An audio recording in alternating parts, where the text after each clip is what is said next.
Recording. Wait, we're recording? Okay. Welcome to Talking to Famous People. I'm host Zach. We've got Chad Crandall in the house, and we're going to talk. I want to inquire about his political views. So, who are you voting for, first of all? Okay, so I haven't made up my mind on that for various reasons. But I can tell you that I don't align with any political party. I prefer an independent viewpoint. I think we should all be objective in the way that we see things. So I think critical thinking is key, to be able to make a sound decision. Now, ultimately, you do have to pick a certain choice. So when it comes to politics, I think that it's important that we don't align with what, say, is aligned with, or what we think that is other people align with, or what's cool in our demographic, or what's cool in our age group. I think it's important to recognize the things that you align with personally quite a bit. I also think it's important to align with the policies and procedures that are going to be enforced, the likelihood of those policies and procedures actually coming into effect with that person in office. I think you have to consider the character of the person enforcing those policies, because you have to look at motives. You can't just ultimately say, oh, this policy, that's the person's alignment. Well, that's true. That may be what they're saying right now, but as you know, in politics, it's all bullshit. Somebody's going out there and saying they're going to do this, and they actually do the opposite. And so when it comes to politics, you have to look at and weigh those variables out and give it considerable thought. I think part of it also has to understand you have to root yourself in history. And if you don't know history, you really, in my opinion, don't have a right to vote. And I say right specifically. I don't think history of the United States, and I don't mean like you have to know every nuance. You have to understand where we came from in order to understand where we are and where we're going. Okay?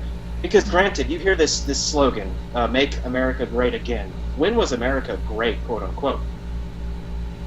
And so that this is all, it's subjective. What is greatness? I have the whole "Make America Great Again."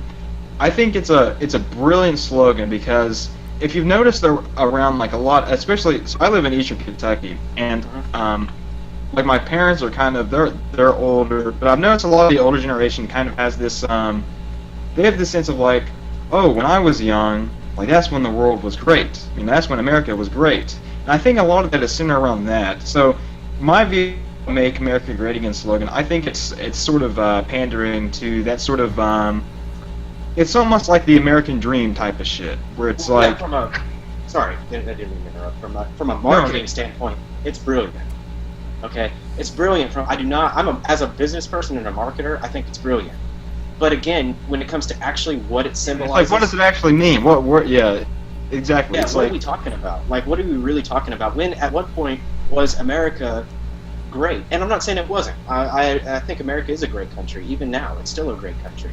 There's aspects I'd like to change. There's aspects that I think are that need to be improved. But I try to stay from semantics, and I mean like saying, oh, I'm a Republican. Oh, I'm pro-Trump, or I'm pro-Hillary, or I'm Democrat, or I'm conservative, or these type of things, from the sole fact that it puts me in a category which allows people to place judgment on me without actually understanding my views. And so I try to exactly. avoid. It comes with, when you identify yourself as a certain party or a certain label, it comes with association with all the expressions of that label.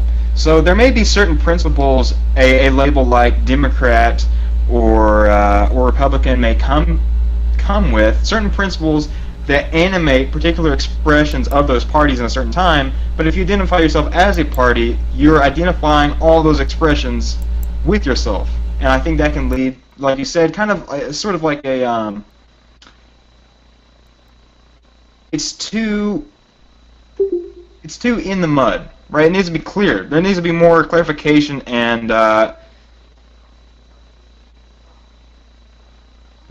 values need not be, I'm thinking of a word, kind of like mysterious, hidden like theatricality, basically. There needs to be more like, it's easy for politicians, and it's the only way they can get elected, really, is to get up there and they make all of these generalized claims of what they're going to do, and everyone's excited about it, but in reality it's just shallow. There's nothing behind it. uh, and a lot of the candidates turn out to be basically demagogues, Right. based around no pinpoint, concise things they want to do, and the things that are concise, they end up never doing once they get into the actual system. Right, and I think that the lack of understanding of how, you know, the Constitution works and its framework of it's built in negative rights. This is what the government shouldn't do, not this is what the government should do, is a huge misunderstanding among a lot of people as well. I think the other aspect of the whole, let's say each candidate, okay, so you have a candidate that doesn't understand the institution of government, you don't understand the checks and balances of the government. How much can you really do and how much can you really not do? These are things that need to be considered. So when you say, you know what, I'm going to, unite the states and make one great nation, can you say that? Can you really pull that off? No, you can't. It's not constitutional. So there's certain things that you see that you're not going to be able to do, and but they use that as their campaigning because a lot of people don't know. They play off ignorance, and like you said, they become demagogues. You're playing off the emotions of people rather than the facts and the details that you need to know. Now, I'm not saying that I have answers for everything. What I'm saying is each person should be well read and studied in their particular area that they align with most. And as I've gotten older, you start realizing, okay, you can't align with this party in this way. You look at social liberties versus fiscal liberties, and you go, okay, here's this problem, this problem. I can't say that I'm a Republican in every aspect. I do slant more Republican and conservative in my views, especially when it comes to capitalism. But I can't say that I am that way in all my views.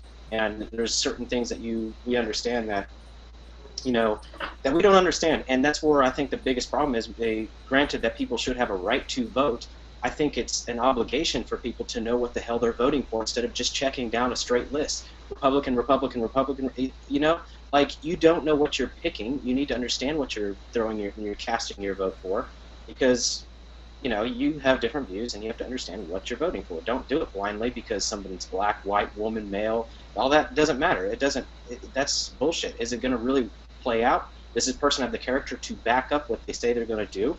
You can listen to, say, Donald Trump's policies and procedures and everything that he says he's going to do, and you realize they're absent. There is no plan. And granted, he's using this SE approach. Yeah, I mean, I'm pretty sure he even, and pretty much like, I agree with, in general, his sentiments on foreign policy, but when they have to be somewhat shallow, considering he offered Kasich to, like, he like told Kasich, like, oh, hey, if you do this for me, that I'll let you control foreign policy once I get elected. And it's just like it seems like this guy is just, is sort of, letting all of the jobs of, like, a presidential candidate sort of be inherited by people around him, Yeah, and he's doing it's really interesting to see. Yeah, he's responsible for this cronyism and nepotism, I believe he would do as he gets in office, and I have to consider the consequences of doing that. And so there are a lot of issues involved with not having any kind of plan. He wants to play off the SE approach. Let's just figure it out when we get in there, because things Isn't he change. an ESTP?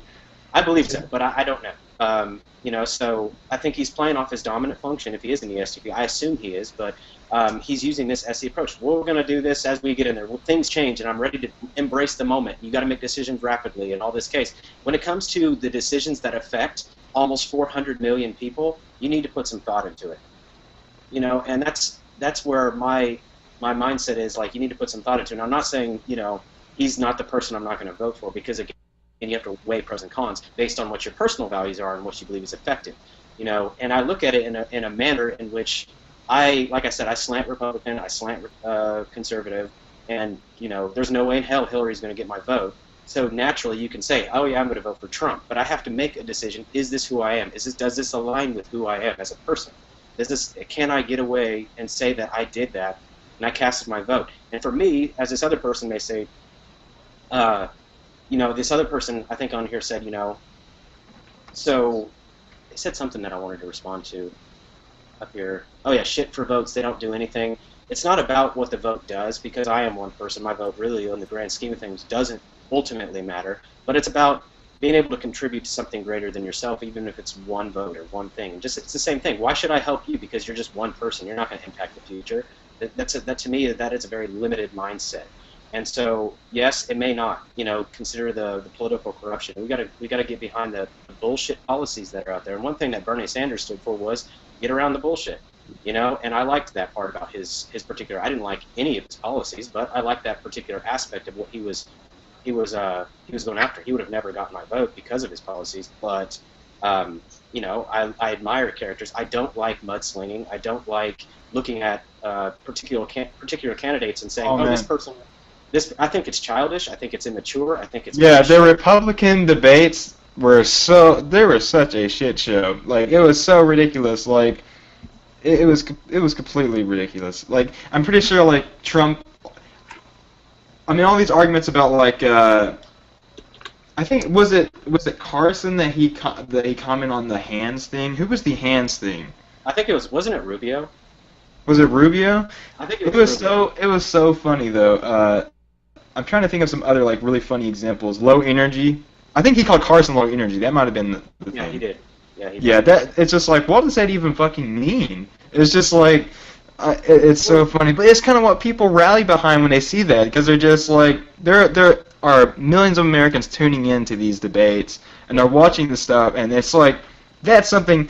It's almost like the people don't want to see policy debate. They want to see stuff like calling people low energy and shit. Well, that's something like a modern day gladiator match. That's what they want to see. They want to see people tear each other apart, and people buy into that shit, and I don't. I have a real issue with stuff like that, because I'm like, okay, you're all talking shit. Get to the point. How are you going to solve these issues? Now, I'm in with Eric, and Bernie Sanders and his ass have a lot in common. But they're very nice, and the guys that come out are each their bullshit. And yeah, they're right. They're not going to be able to do shit about it. It's, again, this is what we have to differentiate. We have to differentiate what their ideas are and behind their ideas, and can they actually pull these ideas off? And that's I would, like I said, I'm not. I wouldn't even want his ideas to be pulled off. I mean, like, super high tariffs on imports, taxing corporations like super highly, and then redistributing it to the lowest class. It's just like, that would fuck up our economy. Like, it's already.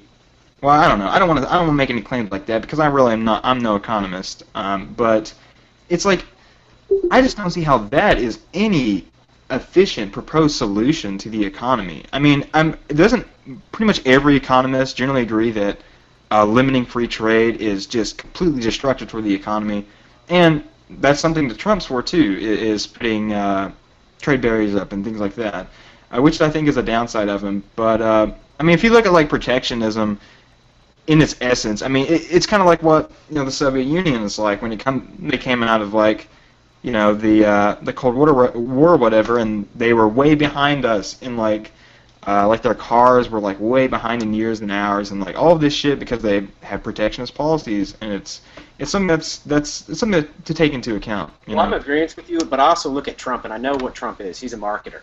He knows how to appeal and to attract marketing. He knows how to do that. So, even I doubt Trump so much in so many different ways, because he is saying he's going to limit free trade, but as a capitalist, and that's what he is. He's a 100%. Yeah, and okay. What's even funnier too is like, I think he's saying shit about like jobs being outsourced, and then his ties are like made in China. Ivanka's like clothes-selling business is in China, and it's just like, are you fucking kidding me? Like, you're like criticizing the like outsourcing jobs, and you like literally have businesses, and he's just like yeah, and that's my whole point with this. Is it's he's saying what he needs to say to capture certain percentages of the market in different areas so he can win. Okay? I don't think he's going to do half the shit he says he's going to do, from the sole fact that he doesn't personally believe in it. Okay? So you've seen him flip-flop views 12 times in the last 20 years. And so this is the issue. I know that what he is going to do is things that benefit capitalism, because that's who he is. He's about money, and he's about power. Okay? So that's what I do know, is he's going to do that, which is going to work in my favor personally. But again, it's not all about me. It's not about how I'm going to succeed. It's how the nation's going to succeed. No nation, no me. That's pretty much how it's going to work. So I understand that, it needs to be incorporated in the nation on a bigger scale than how it just personally affects me. But I'm all with you. I don't think empowering and taking money and stripping it from the people who work for it and giving it to all the poor people, or poor people who are below this line, get all this free money. Whereas I'm a white entrepreneur, so you can just punish me all you want because I work my ass off, whereas the people who don't work and truly don't deserve the percentage of money, oh, where's our fair share? and the whole synopsis is all rooted in Saul Alinsky's thing of the socialism aspect and how he's anti-American this person particularly is, and it's about stealing. That's what the bottom line of socialism is accusing American capitalism of theft. And Eric and I had this conversation the other day. What is theft? And the property rights that we discussed. Okay? And I just want to clarify, I agree with everything you're saying in principle, but I am an unemployed 19-year-old kid. So, that gives me, it's easier for you to say it, and as opposed to me. If I advocate for it, people could just be like, aren't you unemployed? And I'm just like, yeah. Okay, so the question I had for you before we proceed is, are you unemployed and are you collecting unemployment, or are you just not employed? I'm just not employed. Okay, so I want to distinguish that. Okay, Yeah. so that's a big difference according to the economical terms. I want to make sure we have a clarity of that.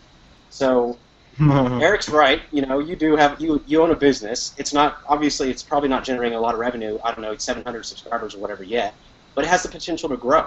You're a business owner. Now look, and in this particular aspect, let's say that it generates $50 a month. Okay, so $50. Eric, I thought you were going to shut up. I just want to go back and ask one thing before we get off topic, though.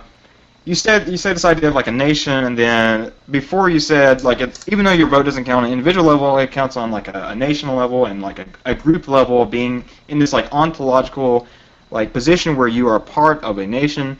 Is it important for you to contribute to something higher than yourself, as you say? Is that something that you value highly? So I'm not totally anti-socialism. Like, I don't think that there should be a 100% capitalism. I think capitalism has its innate ethical issues, but I am a very capitalist. And so I think there are people out there who do need a little bit of contribution. Now, the question we have to ask ourselves from an ethical standpoint is it corporate responsibility to contribute to a social good? Is it their responsibility, or is it a choice? And are they allowed to make the freedom of choice? And now, constitutionally, you can't force a corporation to contribute. Federal taxation it's not even constitutional.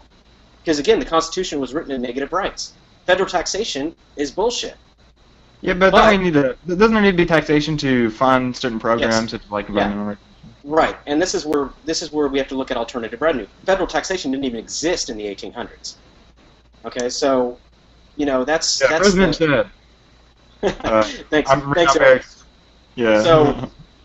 Yeah. So this is a big deal because I mean, if you look at it from a standpoint of what can we do constitutionally and what falls within, because honestly, I'm a big strong believer in the states.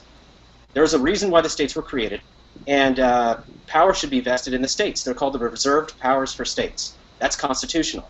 If the federal government doesn't have the right to do it, then it's automatically devoted or deferred to the states. So the states have power.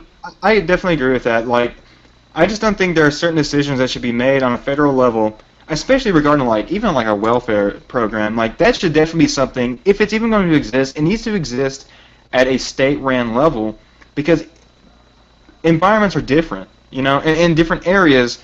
It's going to be different for the people there, and there's no reason, like, if you're 1,000 miles away from someone, money should be taken from you and redistributed to people in an area, because you don't know these people, you don't know the area or anything. A lot of people don't even leave their states throughout their entire lives, and it seems ridiculous to me to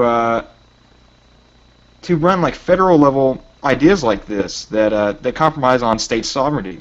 I'm definitely in disagreement with that. One thing I want to ask you, so one of the things about Bernie Sanders' campaign, okay, well, he identified as a democratic socialist. So democratic socialism taken to its full extent would be, the means of production would be in the hands of the workers, and they would decide democratically what would be done with it, how to run the business democratically. Do you agree with that? No. And why exactly do you not agree with it? All right, so the sole fact is that if I decide to go build a business, and I have ownership in this business, I have the right to control my property as long as it does not infringe on the rights of others. Now the question, again, the biggest issue that we have from a business and a capitalistic standpoint is how ethical is it to do X or Y? Because we know in the past businesses have been very authoritarian. Okay? So that's the issue that I have with it in the first place, is that if I decide to go open a business and I want to control that business, which I think, and my vision for this business is this, okay, I elect and hire the people that I feel are going to make that business happen in the way it does. If you put the choice on the people that I hire to overthrow the vision of the business in itself, then at what part of it besides my legal ownership is it actually mine anymore? So, and another thing too is like the art of running a business. When you put it into the hands of the workers, it's going to be complete, basically like ideological differences, and not all of the workers are going to be sufficient enough to run a business, and should they really have a contribution to running it when it may not run efficiently, right? Right, and this is the other issue that I have with it. Truthfully, and this is going to piss probably a lot of people off, but workers who make $7 an hour generally don't have the skills and knowledge as people who make $700,000 a year. Period. Well, actually, I generally. worked at McDonald's for 3 days, and I can say, well, I did a really good damn job when I was there. Right. So. Yeah, but there was a reason why you only worked there 3 days, because you were underutilized. So you can see that. Oh, actually, I quit because I stayed up all night and was supposed to go on my 4th day, and I just called and told them I wasn't coming back. Again, let's look at the motive. Let's look at the motive. Why didn't you want to go back? Because it was bullshit, right? Yeah, pretty much. I mean, it was Okay. pretty bullshit. I rest my case. I rest my I case wouldn't now. mind if McDonald's automated that shit, honestly. I can't believe people can fucking tolerate that Point shit. is, you were at a level where you should be paid more than you were being paid, and you felt that it wasn't worth it. Okay? I don't know. I didn't really do anything. Right. You didn't do shit. My point is that the people who make a lot of money per year by running a company, and which I've done successfully, and I got paid for it. What kind of company realized do you run? I'm not sure if Well, you want to. I run a consulting business now, but at the time I was running a healthcare clinic. And so the point is that as running a company, hiring the right employees, making the big decisions that affect people's jobs, that is a lot of responsibility to take on, and to take my skills that I've invested hundreds of thousands of dollars to learn in, and take those skills and say, oh, you know what, all that investment, oh, hey, let everybody have it. And give it away. Just give it away. And then you put this, let's say that you asked me the earlier question of putting the power into the employees' hands. They didn't invest in that education. They didn't invest in learning those skills. Do I want to trust the future of my company and people who did not invest in learning the skills necessary to run that company? Business is no joke. It's not an easy thing. I got my ass kicked for years by it. And so I don't think it's just something that you're going to walk in with no education, and I don't mean formal education, I mean any education, books, whatever, nothing. You've never read a book, and then say, yeah, I have the right to make a decision about the future of this business. In a general sense. There's a few people who just they're extremely intelligent. If you agree with all of that, do you still agree with the democratic process in running a nation? It's tough. That's a tough call, because I've been thinking about that a lot lately. Hamilton versus Jefferson, primarily. Okay. Hamilton did not trust the people. Okay. Whereas Jefferson felt the power should be vested in the people. Hamilton said it should be an elitist type of country. So I've been tossing that around in my head for a while, and I don't have an explicit answer. But regardless, it's not constitutional to leave the power into the fate of the government anymore. Anyway, you can't do that.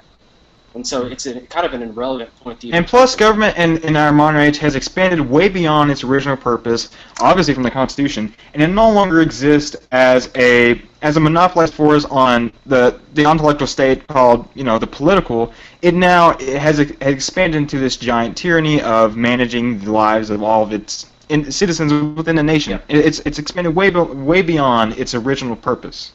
Well, and we got to consider the power needs to be in the states and not the federal government.